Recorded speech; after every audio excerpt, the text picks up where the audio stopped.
Chers internautes de Guépard.net, bonjour.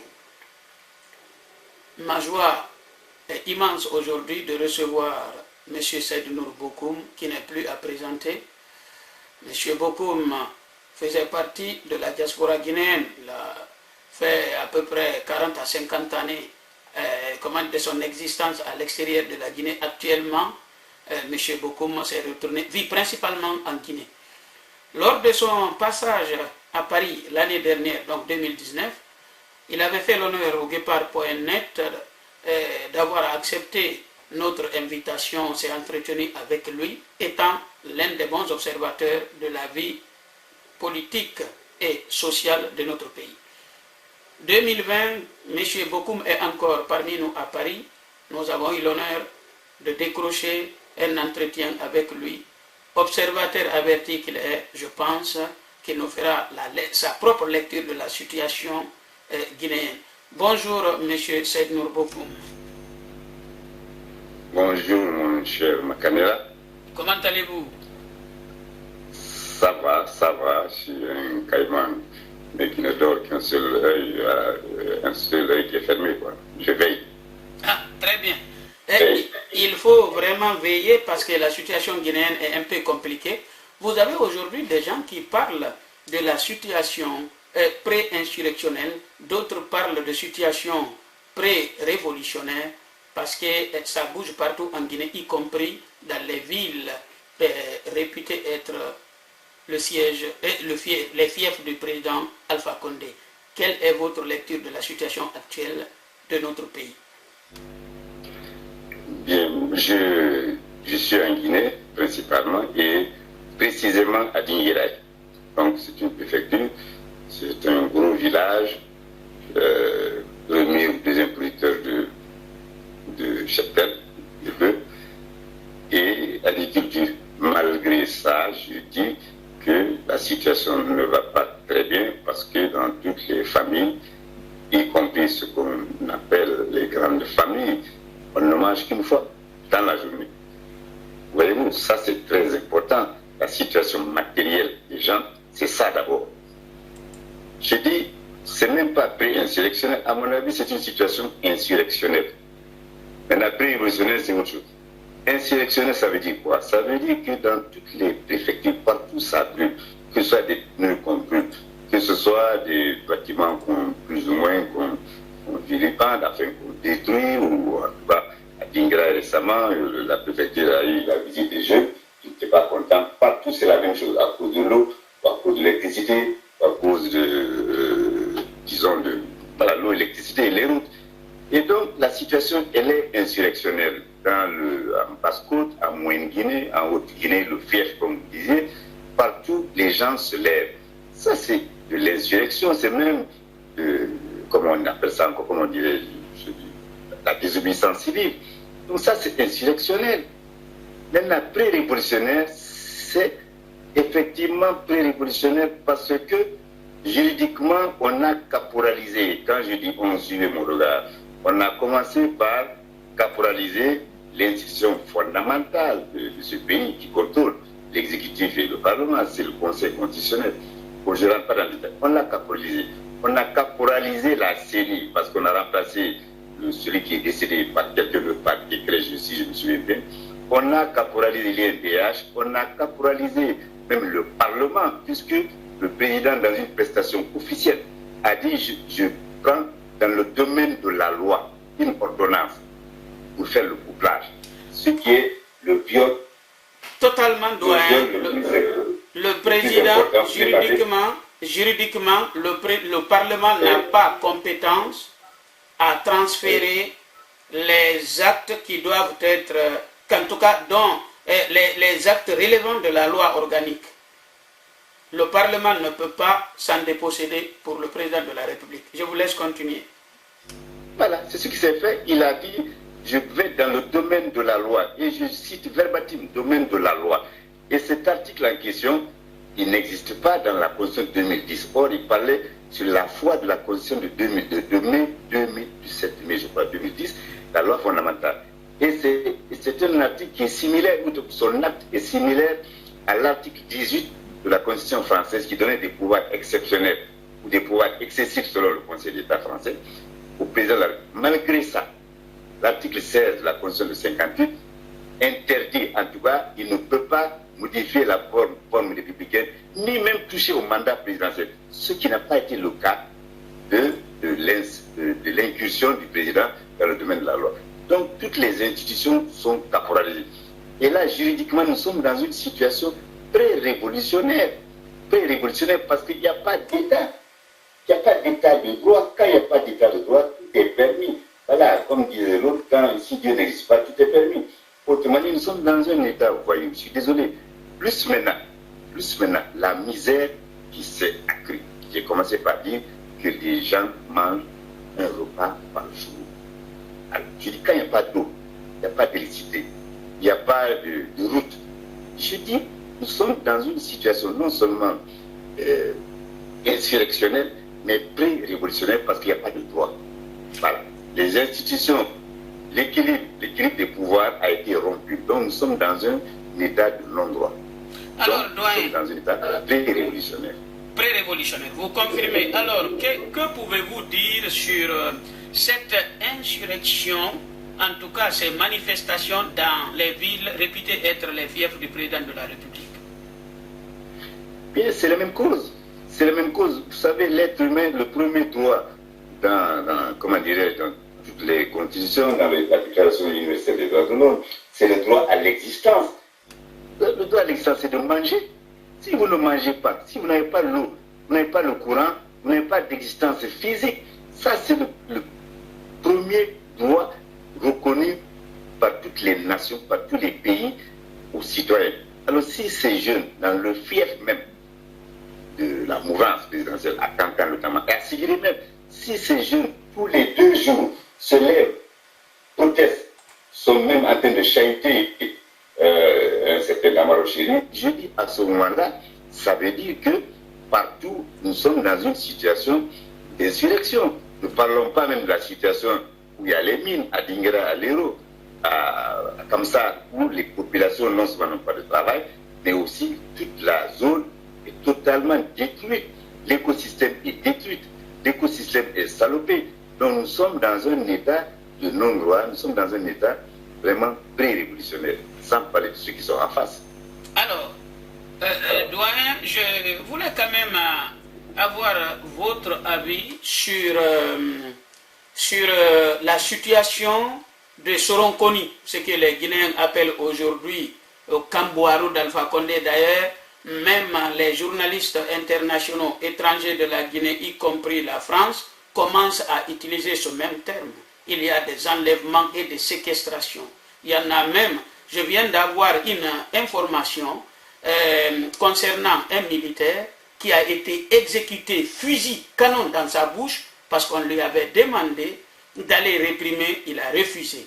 Sa femme est terrorisée en Guinée. On avait dit que le monsieur s'était suicidé, mais parmi ceux qui étaient là, il y a eu des fuites qui ont dit qu'il, pour donner l'exemple, parce qu'il refusait de réprimer le guépard est en train de faire des enquêtes là-dessus, nous reviendrons avec le nom et tout sur cette affaire. Ils ont appelé Conakry, on les a dit seulement, vous savez dans cette situation ce qu'il faut faire. Les exécutants ont mis le canon dans la bouche du monsieur, l'ont exécuté, ils ont dit que c'était un suicide. Bon, Soronconi est devenu aujourd'hui, je pense, pire, bon, je ne sais pas s'il faut dire pire que le Kamboaro, je ne connais pas bien le Kamboaro, mais en tout cas aujourd'hui, le cas de Soronconi inquiète les gens. Alors, que pensez-vous, que savez-vous du camp de Soronconi? Écoutez, très tôt, il y a peut-être une petite année, j'étais à Dingra.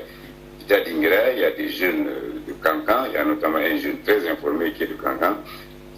Donc il y a une petite année, on a appris que des militaires ont été amenés au camp Sundiata Keita. Ensuite, on a précisé qu'une partie est allée à Soronconi. J'ai appris que Soronconi, c'est un camp de torture, c'est un camp pratiquement à 30 km. Et le camp Alfaya, le camp Sundiata Keita, c'est là-bas qu'on a amené une partie des militaires. Or, vous vous souvenez qu'il y a quelques années, quelques mois, on a accusé des militaires d'avoir volé des armes, etc. Donc, au moment où les militaires avouaient qu'il y avait des gens au camp Alpha, à ce moment-là, le président Alpha Condé disait, mais comment ça se fait que, comment on peut voir des gens, des civils habillés en tenue militaire, c'est pas vrai, c'est pas vrai. Au même moment, on avouait que des gens sont effectivement au camp de Souniata Keïta parce qu'ils avaient volé des armes. Autrement dit, lui-même n'était même pas au courant, soi-disant, de ce qui se passe. Donc le camp Alpha, le camp Souniata Keïta, c'est un camp militaire. Mais seront connus, c'est un camp Boiro. C'est un camp Boiro, peut-être pas pire, mais plus spectaculaire à cause de l'information, on ne peut rien cacher. Des femmes de ces militaires-là, pendant longtemps, on dit, on ne sait pas où sont nos maris. C'est comme ça qu'on a su, effectivement, des militaires ont été pris. Donc, c'est quelque chose d'effectif. Et là-bas, on torture. On torture et on torture. Il y a même des fosses communes là-bas, selon connus. Donc, c'est un camp Boiro, ça, je dis que je valide. Je valide parce qu'on ne peut pas le nier. Ils l'ont avoué. Ils ont dit que les gens qui ont été arrêtés, c'est dans le cadre d'un vol, de quelque chose qui a eu lieu il y a 1 an ou 2 ans. Ça ne tient pas la route. Et pendant ce temps, le président nie ça. Donc, selon connu, c'est un camp Boiro. Il y a des photos, il y a des images qui ont circulé. Ce n'est pas des faits. Alors, doyen, ce que je peux aussi vous dire, comment pouvez-vous comprendre que les Guinéens, certains Guinéens ont manqué de tirer les leçons de l'existence du camp Boiro qui avait fini par broyer ceux-là même qui l'ont construit et qui l'ont entretenu, quand je dis entretien, dans le sens de son fonctionnement, du fonctionnement qui lui avait été conseillé.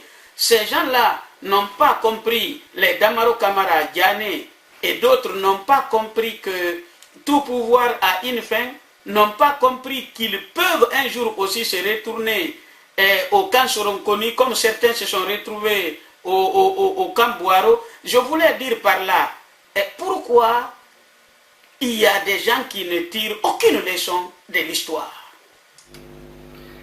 Oui, mais ceux-là, je comprends la question.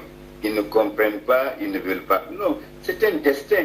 Si tu es né pour tuer, si tu es né pour torturer, je veux dire, parmi eux, certains qui ont participé, disons, à certaines pratiques du temps du Sékou Touré, je ne dis pas son nom, je peux même dire son nom, Vraiment Condé, depuis le PDG. Oui, Vraiment Condé, paraît-il, c'était un véritable tortionnaire. Et sous Conté aussi, sous Sékou Touré, voilà, donc c'est une vocation. Je dis, si ces gens-là, c'est qu'ils savent ce qu'ils font, je dis, ils ont choisi de tuer, donc c'est pas qu'ils ont oublié. Au contraire, ils se souviennent très bien de comment il faut faire les choses, comment il faut torturer, comment il faut rester dans un état. Et puis, évidemment, il y a l'intérêt matériel. Ce sont des gens qui s'enrichissent, qui sont milliardaires. Autrement dit, c'est pas qu'ils ont une perte de mémoire, c'est pas qu'ils se passent le relais. Aujourd'hui, quand l'appareil d'État est le même, pour l'essentiel, si ce sont les mêmes qui ont torturé ou bien leurs voisins, ou bien leur grand-père, ou bien, je dis, ils continuent leur vocation. Donc, ils ne tirent pas les leçons, au contraire, ils tirent les leçons. Ils font mieux maintenant. Technologiquement, ils le font mieux. Ça, c'est un. Deuxièmement, je dis, c'est un exemple concret que je vais donner. C'est qu'Alpha, quand il était dans l'opposition, il est venu, je crois, à Kirouane ou à Magyana. Il a dit, l'on dit, Aldin Mordolier, ou dit Paralo. Il viendra un jour, vous verrez avec certaines personnes, vraiment, ça va vous étonner, ça va vous surprendre, ça va vous décevoir peut-être. Il est revenu président. Il est revenu avec le monsieur à question, je crois que vous l'avez connu, et les gens l'ont appelé off-score. Vous dites, mais président, c'est lui qui nous a fait ceci, il nous a fait cela. Autrement dit, c'est pas, je veux dire, le Guinéen en général, on ne peut pas dire qu'il n'a pas de mémoire, mais je dis, il y a des Guinéens. Ces Guinéens-là qui torturent, ceux-là, c'est leur vocation, c'est leur mission, pour des intérêts forcément de caporalisation, de captation de certains intérêts, pour ne pas une expression que mon ami Bouloto aime bien. C'est des gens qui font ça par intérêt, et donc c'est normal. C'est normal. Donc je ne suis pas surpris que certaines personnes, comme Alpha Habib, seraient surpris. Je ne suis pas surpris que cela continue leur vocation. Alors, et on peut citer les autres personnes qui sont impliquées dans ça. Je veux dire, le côté maintenant, continuation de leur vocation. Moi, je sais que de la minière jusqu'à Dibreka, il est prévu de déloger les gens pour soi-disant faire une espèce de culture, de tout ce qu'on voudra, de maison sociale. Mais c'est faux. À Kobaya, il y a des hectares et des hectares qui sont achetés au détriment des natifs, des îlots, des Bagas notamment, qui c'est leur source de vie, source de revenus. Ils ont dépossédé ces gens-là avec 500 000, 1 million, la plage la plus belle au monde. Elle est plus belle que la plage de Bel Air. Hein, ça, c'est Kayaki, la plage de Kayaki. Ils ont tous acheté là-bas des parcelles. Et donc, les îlots ne savent pas comment cultiver, se débrouillent. Autrement dit, c'est par intérêt. Ce n'est pas un oubli, ce n'est pas une amnésie. Il ne faut pas accuser toute la Guinée. Tous les Guinéens, il y a Guinéens et Guinéens. Voilà, il y a ceux qui ont choisi cette vocation-là. C'est leur mission de tuer, de torturer, et ça continue. Doyen, je vais quand même... nous allons aborder un sujet, en tout cas une information, aujourd'hui qui court les rues à Conakry.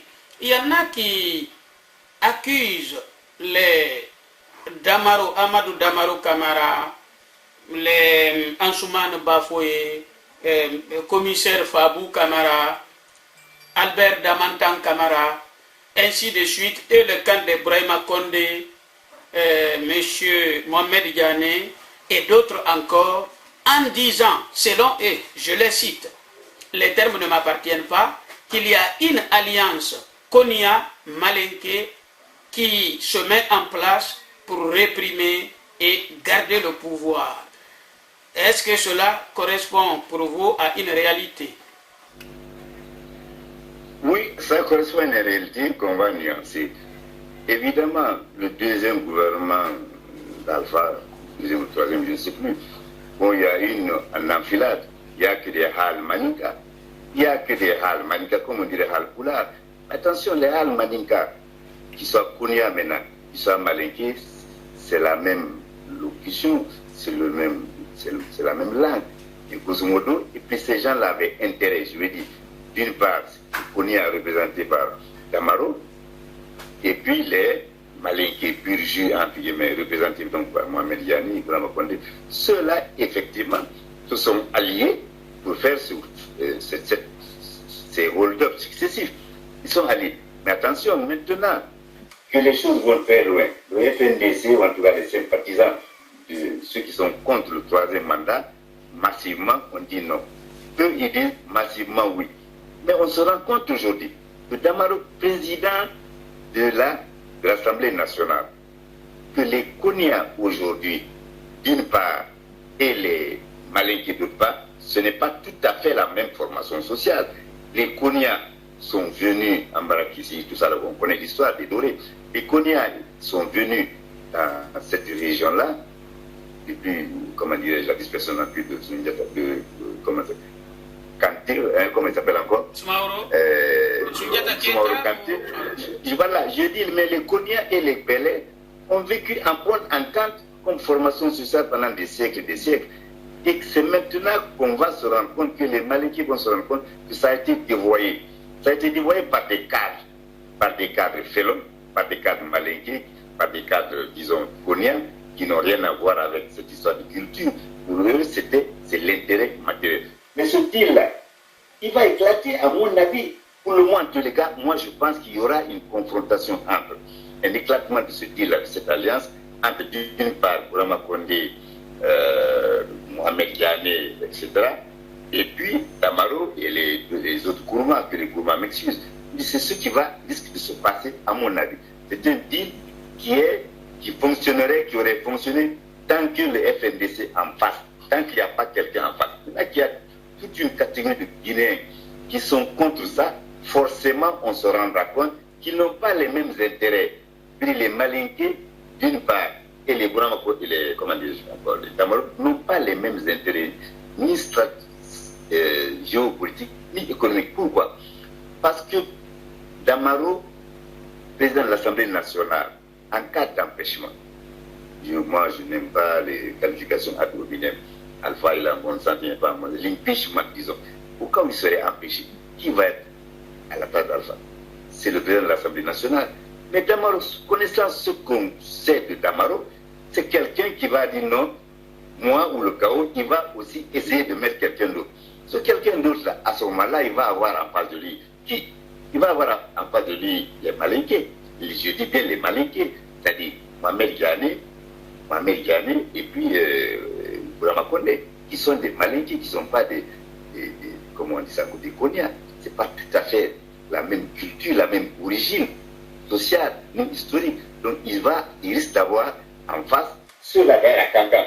La manifestation des jeunes là, quand on a eu dans son bled, c'est indicateur. C'est indicateur, on l'a eu même chez lui, à plus forte à Kankan ou à Siguri. Donc c'est voilà des gens qui vont se retrouver face à face. Alors, doyen, on s'achemine vers la fin de notre entretien. Je souhaiterais que vous soyez très très bref en parlant de la situation des forestiers. Donc, vous disiez il n'y a pas longtemps que c'était un pogrom. Et quelle lecture donnez-vous, comment dirais-je, au massacre subi par comment dirais-je, les habitants, les forestiers des Érékoré, et le fait que parmi, il y a eu affrontement, mais ce qu'on a constaté, il n'y avait qu'un seul côté, les arrestations n'ont eu lieu que d'un seul côté, comme s'il n'y avait pas eu affrontement. Alors, que pouvez-vous nous dire très rapidement sur la situation de la Guinée forestière?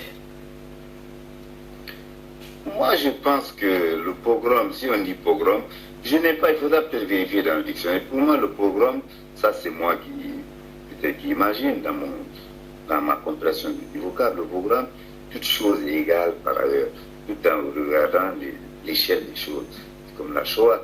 C'est quand on prend des gens, un collectif, une petite formation sociale, un groupe social, ça va être 10 personnes, ça peut être 100 personnes, ça peut être 1000 personnes. Quand on les massacre comme ça, on les massacre sans préjuger de leur, comment dirais-je, on regarde leur vision parce qu'ils sont contre quelque chose, on les tue, on les massacre sans les entendre. À mon avis, quand cette formation, ce groupe-là, il est collectif, quand on les tue, il y en a qui meurent, ils ne savent même pas pourquoi ils meurent. Quelqu'un qui a 8 ans, 9 ans qu'on tue, c'est un martyr. Donc quand on voit comme ça, aveuglément tuer ces gens, c'est un pogrom.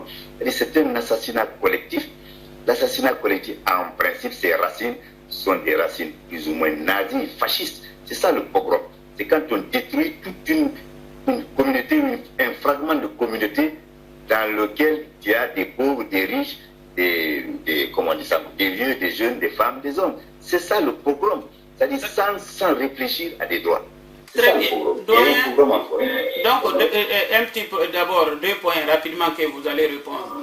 Premièrement, pourquoi il n'y a eu d'arrestation que du côté des forestiers alors qu'il y a eu des affrontements, plus de morts du côté des forestiers que, comment dirais-je, que des autres, des partisans, comment dirais-je, des partisans du pouvoir.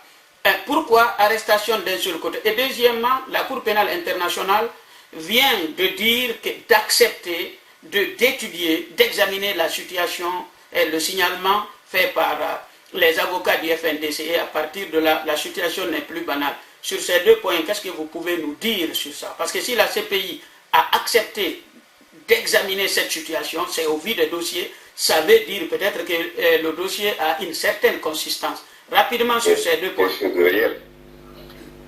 D'accord, rapidement, on est précis, mais c'est ce que je disais, c'est la géométrie variable.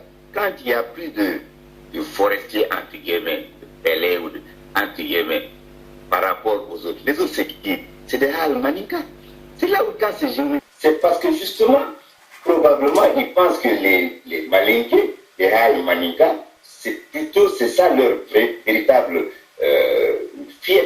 Ce sont leurs votants, leurs électeurs, moins bien que les autres étant justement les natifs, justement, les Pelés, les Thomas, etc.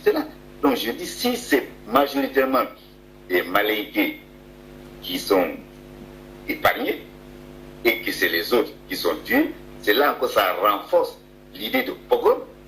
Ça, c'est un pogrom. Quand on prend rien que des bokoum, que Dieu nous en parle, ou rien que des souma, massivement, c'est ça un pogrom. C'est ça une histoire de racisme bien, de race, même si ça n'existe pas ce terme-là. Donc ça confirme le fait que c'est la géométrie variable, ces massacres-là. On a visé beaucoup plus de natifs de la forêt. Alors, doyen... Maintenant, pour le deuxième point, la CPI, moi, je nuance, je mets un bémol. Et moi, personnellement, CPI et tout ça, CEDEAO, comme institution, c'est bien de dire nous avons présenté des dossiers, nous l'avons fait, c'est une bonne chose. Mais à mon avis, ça c'est ma position personnelle, c'est en interne qu'on va résoudre nos problèmes, à mon avis. Mais il faut toujours faire les démarches juridiques qu'il faut faire. Et je dis, si la CPI prend, ça donne de la crédibilité, plus de crédibilité à ce qui se passe, ce qui se dit comme ça là.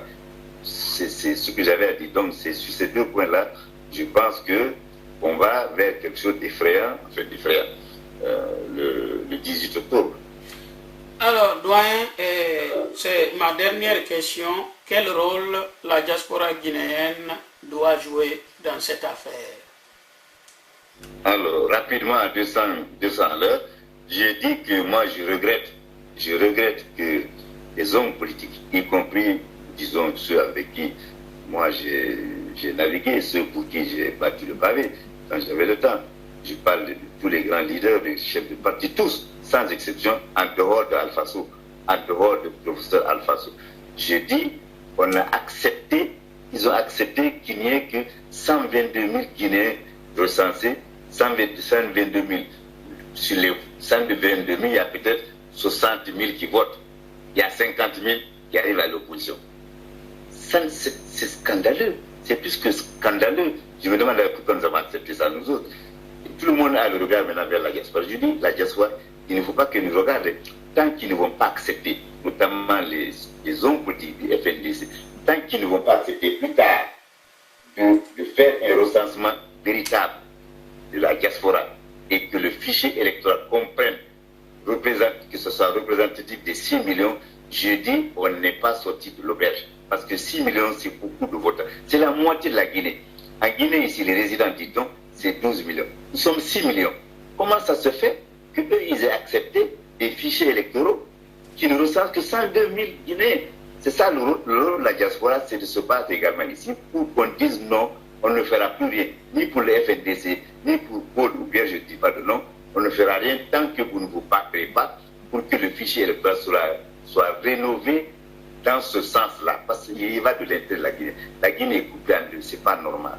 Les résidents et les anti-guinéens depuis le temps, c'est anti-guinéens. On est encore anti-guinéens pour cette opposition moderne? On est anti-guinéens? Non, on n'est pas anti-guinéens alors qu'on se bat pour qu'on nous inclue dans ce fichier électoral.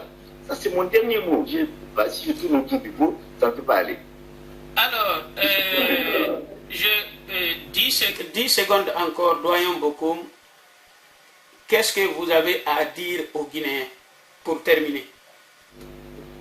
Je dis aux Guinéens de garder l'espoir, de garder le cap. Parce que pour moi, c'est peut-être le moufti de Dingara qui parle. Pour moi, cette affaire est terminée. C'est fini. C'est fini. Je veux dire que l'histoire, elle est comme ça.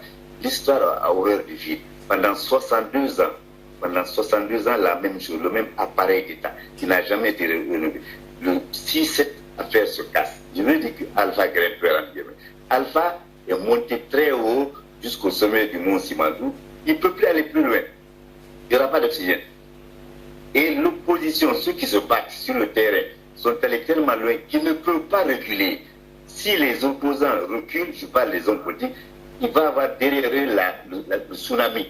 C'est non seulement la chair à canon, les jeunes, mais aussi toute cette masse qui s'est levée plusieurs fois, et ceux-là ne vont pas accepter que les choses continuent. Et si les choses continuent, si ça fait où on s'en conduit l'autre, je dis on ira jusqu'au fond de la boîte de Pandore. Et ça ne peut être qu'une rénovation enfin de la Guinée. On va pouvoir avoir une administration, un État et probablement une nation. C'est ce que j'ai à dire. J'ai dit qu'il faut garder le cap. Il faut que les gens qui pensent que, dans le FNDC, qui pensent qu'ils doivent protester, il faut qu'ils gardent le cap, qu'ils aient l'espoir que ça va aller. Que ça va aller parce que ça ne peut pas aller plus. L'histoire nous dit que ça ne peut pas aller au-delà de ça. Ça, c'est question de statistiques. C'est toutes les formations sociales. On fait des révolutions, on fait des changements tous les 25 ans. À chaque changement de génération. Alors 25, on est 62 ans, ça fait 3 générations, ou 2 générations, ou 4, ou en tout cas, on est au-delà de ce que l'histoire tolère pour que les choses se cassent, ou ne se cassent pas. Maintenant, pour qu'elle ne se casse pas, il faut que l'équipement, il faut qu'il se soit récupéré, qu'il soit dirigé, qu'il soit, disons, suivi, que les hommes politiques suivent le mouvement de l'histoire. Merci beaucoup, le grand mufti de Dinguiraye, M. El Hadj Seydou Nour Bokoum. Je vous remercie très sincèrement. Comme aujourd'hui, la maîtrise de la technologie s'avance, même lors de votre séjour à Dinguiraye, le Guépard.net ne s'empêchera pas de vous tendre son micro. Aujourd'hui, nous sommes tous à Paris, mais vous êtes dans votre coin, quelque part dans la région parisienne. Moi aussi, je suis quelque part dans ma zone de Marne-la-Vallée. Donc, vous n'allez plus m'échapper si Dieu le veut bien.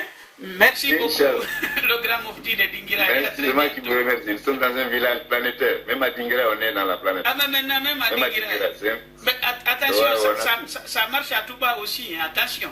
C'est pas qu'à Dinguiraye. Justement, Touba Dinguiraye, c'est des villes saintes. C'est des villes saintes. Voilà. Merci, doyen, et à très bientôt. Merci, chers internautes, et puis à très bientôt. Merci pour votre fidélité au Guépard.net.